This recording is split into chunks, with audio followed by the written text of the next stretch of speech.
So for today's question, we're going to be examining 119, verse 9, the start of the second letter Beth. The verse reads, "Wherewithal shall a young man cleanse his way? By taking heed there according to thy word." So the question I had was, how does one cleanse their way, and what does it mean? There's a lot to unpack here, but I will try my best to express my findings. I believe your way is the way you live your life, your state of mind, and the path you've walked in your life.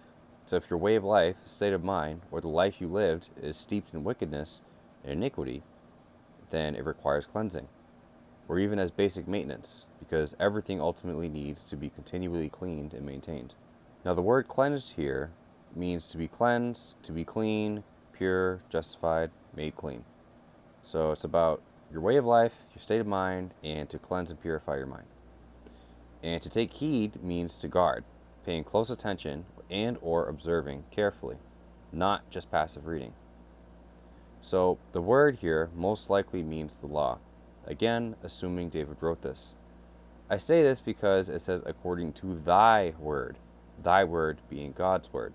And it's important to remember that 119 is essentially a prayer to God.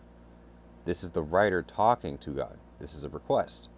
So from this, I've taken a couple things. The first being that the first actual step is acknowledging and being aware of the filth in your life by observing the word. So you use the word to see if you're in conformity with God.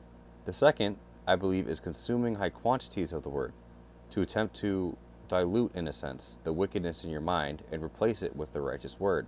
I also think that it isn't necessarily exclusive to the law.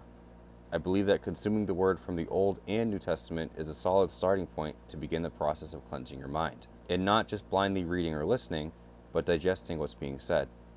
Kind of like if you keep pouring water into a cup of wine. Eventually, the cup will get diluted, and there will be more water than wine until it's gone.